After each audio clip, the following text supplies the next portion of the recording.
Hello, my dear students. Have a nice day for you. Today is the turn of our SST. Let's come with me. In our previous video, we already start our first chapter, Tracing Changes Through 1000 Years. Dear students, इस chapter में हमने history के कुछ topics थे जिनसे हमने ये find out किया था कि हिस्ट्री किस तरह से एज पर टाइमिंग चेंज हो रही है और चेंज होने के साथ साथ में उसमें डेवलपमेंट किस तरह से बदल रहे थे। डेवलपमेंट होने के साथ साथ के अंदर उसमें नई टेक्नोलॉजी, नई इवेंट्स, नई इनोवेशंस किस तरह से हो रहे थे, ये हमने प्रीवियस वीडियो में पढ़ा था। आज के अपने इस फेज़ 2, प्रीवियस वीडियो फेज़ 1 था, आज के इस फेज़ 2 के अंदर हम आज एक नया topic new social and political groups को इसमें स्टडी करने वाले हैं। डियर स्टूडेंट्स, हिस्ट्री का चैप्टर है, अच्छे से कंसंट्रेशन के साथ में इसको आप स्टडी करेंगे, अच्छे से इसको समझ पाएंगे। So let's come with me and we will be explain this topic. New social and political groups, नए सामाजिक और राजनीतिक समूह हैं। The study of thousands years between 700 and 1750 is a huge challenge to historian. क्या कहा इसने, 700 से 1750 के बीच का जो समय है, हज़ारों सालों का बीच का जो समय है, वो एक बहुत बड़ा चैलेंज, बहुत बड़ी चुनौती थी इतिहासकारों के लिए। इतिहासकारों के लिए ये समय चुनौतीपूर्ण समय क्यों था, देखते हैं। लार्जली बहुत बड़े पैमाने पर यह बहुत बड़ा चैलेंज था because of extent and variety of developments that awkward over the period. क्या कहा इसने, बड़े पैमाने के ऊपर यह बड़ा समय जो था, एक्सटेंट वेराइटी ऑफ डेवलपमेंट्स, ये बहुत बड़ा बदलाव या विकास जो हुआ इस समय, या अलग अलग जो घटनाएं हुई उसकी वजह से ये 700 से 1750 का समय क्या था, उनके लिए एक बहुत ही बड़ा चैलेंज था।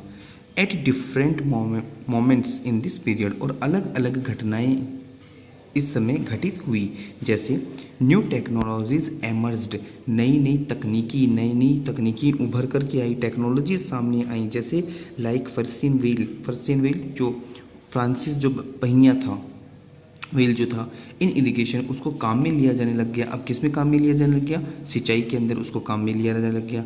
द स्पिनिंग व्हील जो चरखा था, इन वेविंग उसको बुनाई के अंदर, कताई के अंदर काम में लिया जाने लग गया। And fire arms in combat, और युद्ध के अंदर भी जो थे उनके अंदर भी अग्निशस्त्रों को काम में लिया जाने लग गया। न्यू फूड्स, नए तरीके के जो डेलिशियस फूड थे, स्वादिष्ट खाने थे, वो भी सामने आए या उभर करके आए, या लोगों ने उन चीज़ को डेवलप किया। जैसे न्यू फूड्स एंड बेवरेज जो पेय पदार्थ होते हैं ना, उनकी बात करते हैं। Came in Indian subcontinent, जैसे potatoes, corn, chillies, tea and coffee, इन सभी खानों के बारे में या इन सभी बेवरेज के बारे में बताइए। ये नए टेक्नोलॉजी, नए फूड, नए बेवरेज सामने आए कब, 700 से 1750 के समय के दौरान। Remember that all these innovation को बोलते हैं हम आविष्कार, नया नवाचार, आविष्कार जो था, न्यू टेक्नोलॉजीज, नई तकनीकी सामने आई, एंड क्रॉप्स, और फसलों के साथ साथ में से कैन अलोंग विथ पीपुल, और साथ में नए लोग भी सामने आए, नए ट्रेडिशन की, नए स्टाइल की, नए डेवलपमेंट को लेकर के लोग भी सामने आए। Who brought other ideas with them as well, वो अपने साथ नई विचारधारा, नई सोच को भी लेकर के आए। So this was period of economic, political and social and cultural changes. तो ये समय जो, ये टाइम जो था 700 से 1750 के समय जो था, वो क्या बोल रहा है कि उस समय उनके मन की जो विचारधाराएं थी, या सामाजिक जो परिवर्तन था, राजनीतिक जो परिवर्तन था, संस्कृति में जो परिवर्तन था, आर्थिक स्थिति में जो परिवर्तन था, ये सब होने की वजह से इस समय को इतिहासकारों के लिए क्या गया, बहुत बड़ा चुनौतीपूर्ण समय बताया गया। This was also a period of significant mobility, ये जो समय था महत्वपूर्ण गतिशीलता का समय था। Groups of people travel long distance in search of opportunity, अवसरों की तलाश में लोगों के समूह जो थे ट्रेवल कर रहे थे, एक जगह से दूसरी जगह जा रहे थे। The subcontinent contains immense wealth and the possibilities for people to carve a fortune. Carve a fortune का मतलब होता है भाग्य का सहारा, या भाग्य पर विश्वास करना। सब कॉन्टिनेंट की बात की जा रही है, the sub continent contains immense wealth, इस सब कॉन्टिनेंट के ऊपर बहुत ज़्यादा धन संपदा, खजाना है। एंड पॉसिबिलिटीज़ फॉर पीपल, लोगों को लगता था कि हमारे भाग्य के सहारे ये सारे के सारे खजाना हमें मिल सकता है। One group of people who became important in this period were the Rajput. क्या कहा इसने, इस समय के दौरान जो लोगों का एक समूह है सामने आया, इंपॉर्टेंट लोगों का समूह जो सामने आया, उसकी बात की जाती है Rajput. A name deprived from राजपुत्र। डिप्राइव्ड का मतलब डिस्टेंस होता है किसी चीज़ की उत्पत्ति होना, व्युत्पन्न होना। अब ये नाम जिसको हम बोल रहे हैं राजपूत, ये राजपूत नाम कहाँ से शुरू हुआ, राजपुत्र से। और राजपुत्र का मतलब क्या दिया, द सन ऑफ रूलर, शासक का बेटा। Between the 8th and 14th century, 8वीं से लेकर के 14वीं सेंचुरी के बीच की बात की जा रही है, 8 से लेकर के 14 तक, 14 तक। The term was used more generally to addresses a group of warriors who claim Kshatriya caste status. क्या कहा इसने, जो राजपूत जो टाइटल है या राजपूत जो नाम है वो स्पेशली किसके साथ में, क्षत्रिय जाति के लोगों के साथ में काम में लिया जाता था। देखो यहाँ दिया ना, the term was used more generally addresses a group of warriors, योद्धाओं के एक ग्रुप के रूप में काम में लिया जाता था इस टाइटल को, राजपूत को, जो क्या था, हु क्लेम क्षत्रिय कास्ट, जिनका काम क्या होता था, लोगों को रक्षा करना, जो क्षत्रिय कास्ट से बिलोंग करते थे। स्पेशली ये टाइटल उनके लिए था, Rajput. The term included not just ruler and chieftains. इस टर्म में या इस वर्ड में राजपूत जो नाम था या राजपूत जो टाइटल था उसके अंदर केवल शासक और सरदार ही शामिल नहीं थे, but also soldiers and commander, इसमें सैनिक और सेनापति भी शामिल थे, who served in the armies of various monarchies all over the subcontinent. ये जो सरदार, ये जो कमांडर जिसकी बात करते हैं, सोल्जर्स और कमांडर की बात करते हैं, अभी सैनिक की, चीफटेंस की बात करते हैं, ये क्या करते थे, who served in the army, जो सेवा देते थे, अलग अलग जो आर्मी जो थी उनके अंदर अलग अलग जो सेनाएं जो थी, अलग अलग शासकों की जो सेनाएं थी उनके अंदर अपनी सेवाएं देते थे। इन सभी सैनिकों के लिए, इन सभी सेनापतियों के लिए, इन सभी सरदारों के लिए भी, जो वीर सरदार थे उनके लिए टाइटल यूज किया जाता था, कौन सा, राजपूत। ए चिवलिक कोड ऑफ कंडक्ट। चिवलिक कोड का मतलब यहाँ दे रखा है प्राक्रमिक, जो कोड का मतलब एक निर्देश या इंडिकेशन, एक चिवलिक कोड एक प्राक्रमी या शिष्टाचारी जो कोड था। Conduct extremely valour and huge sense of loyalty were the qualities attributed to the Rajputs were their points and bird. क्या कहा है इन्होंने कि ये जो एक वर्ड जो कोड था, कौन सा, राजपूत वाला जो कोड था, कंडक्ट किया जाता था, ये बना हुआ है इनके लिए। एंड वॉलियर, वॉलियर का मतलब वीरता के लिए, एक्सट्रीमली वॉलियर वीरता के लिए, and huge sense of loyalty वफादारी के लिए, वर द क्वालिटीज ऑफ एट्रीब्यूटेड, और साथ में ही अलग अलग जो क्वालिटीज़ जिनकी बात की जा रही है, स्पेशली किसके लिए, समर्पण होने के लिए जो क्वालिटी है, विशेषता है, उसको भी इसमें शामिल किया गया।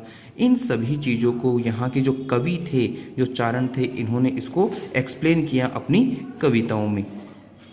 अदर ग्रुप्स ऑफ पीपुल, दूसरे जो कास्ट के या दूसरे जो ग्रुप के जो लोग थे, एक इंपॉर्टेंट ग्रुप तो यहाँ पर हमने राजपूत का बताया, दूसरा ग्रुप जो था उनके बारे में बात की जा रही है, such as Maratha, Sikh, Jat, Ahom and Kayastha. ये लोग भी समय के अनुसार सामने आए या इन्होंने भी अपनी जो लॉयल्टी थी, वफादारी थी, गुणवत्ता थी, उसको दिखाया। A caste of scribes and secretaries. Scribes, और स्क्राइब्स का मतलब यहाँ दे रखा है मुंशी उस समय जो थे, और सेक्रेटरी जो थे, ये लोग भी सामने आए। एज ऑल्सो गुड अपॉर्चुनिटीज, इन्होंने भी अवसरों को देखते हुए ये भी समय पर अपने अवसरों के साथ में सामने आए और बिकम द पॉलिटिकल सिग्निफिकेंस, और राजनीतिक क्षेत्र में अपना वर्चस्व बनाया।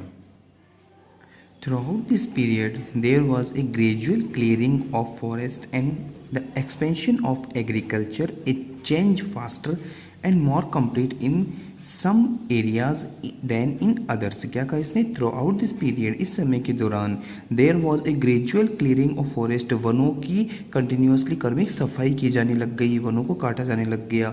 the expansion of agriculture, वनों को काटा जाने लग गया, वनों की कमी होने लग गई, और expansion of agriculture, और उसके साथ में ही कृषि की बढ़ोतरी होने लग गई। ए चेंज फास्टर, और ये जो बदलाव था बहुत जल्दी गतिशीलता के साथ में हुआ। मोर कंप्लीट, पूर्ण भी हुआ। In some areas then in other area, कुछ क्षेत्रों को छोड़ करके बाकी सभी एरिया में जैसे जैसे बढ़ता गया। Some areas and then other area, फिर दूसरे एरिया के अंदर भी, दूसरे क्षेत्रों में भी ये। थ्रू आउट दिस पीरियड, इस समय के दौरान, there was a gradual clearing of forest, कि वनों की कंटिन्यूसली क्रमिक कटाई होने लग गई, वनों को कम किया जाने लग गया। And the expansion of agriculture, और कृषि को बढ़ाया जाने लग गया। ए चेंज फास्टर, इस तरह का जो बदलाव था वो बहुत ही गतिशीलता के साथ में तेजी से हुआ, एंड मोर कंप्लीट और पूर्ण भी हुआ in some areas then in others, कुछ एरियो में पूरा हुआ और फिर दूसरे एरियो में इसको और पूर्ण किया गया। Changes in their habits forced various forest dwellers to migrate, इस तरह से उनके रहन सहन या उनकी जो रोजाना की जो दिनचर्या थी उसके अंदर जो बदलाव किया गया।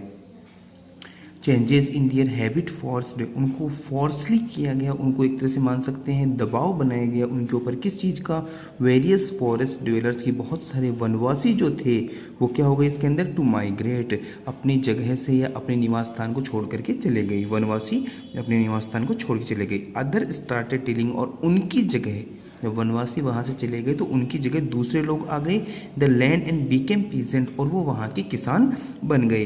दीज न्यू पीजेंट्स ग्रुप, इस तरह का नए जो किसानों का जो ग्रुप था, gradually started to be influenced by regional markets, उन्होंने वहाँ पर खेती के साथ साथ में अपने मार्केट के अंदर जो स्थानीय जो बाजार था उसके अंदर भी अपनी एक तरह से पहुँच बनाई, वहाँ के सरदारों से, प्रेसिस वहाँ के पुजारियों से, चीफ टेन प्रेसिस्ट, मोनेस्ट्रीज का मतलब वहाँ के जो मंदिर मठ जो थे उनकी बात की जा रही है, एंड टेम्पल्स, उनके अंदर भी उन्होंने अपनी आस्था और एक तरह से अपनी इंपॉर्टेंस को बनाया।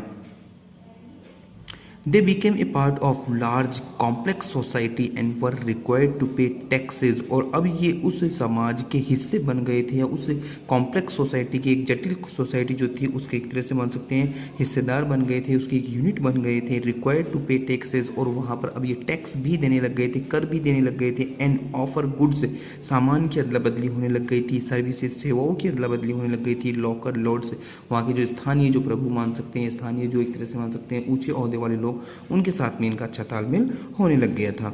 एज ए रिजल्ट, इसके परिणाम स्वरूप great economic and social differences, और एक बहुत ही बड़ा इकोनॉमिक, आर्थिक और सामाजिक बदलाव भी आया या अंतर भी आया।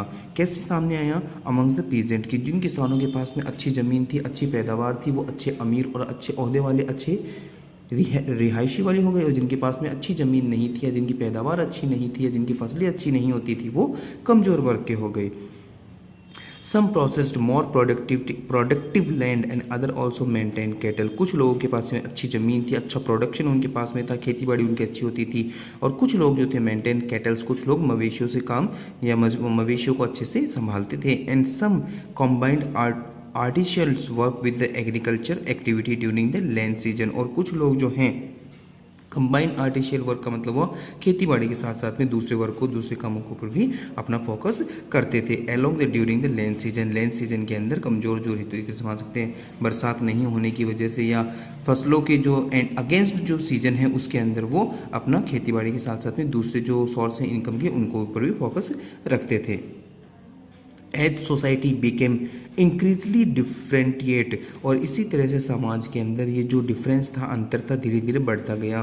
पीपुल वर ग्रुप्ड इन जातीज और सब कास्ट, अब लोग जाति और उनसे उपजातियाँ, सब कास्ट खोल सकते हैं, उनके अंदर बदलने लग गए। And ranked on the basis of the their backgrounds and their occupations, और उन लोगों को ओहदा दिया जाने लग गया, उपाधि दी जाने लग गई, रैंक के अंदर उनको डिवाइड कर दिया जाने लग गया।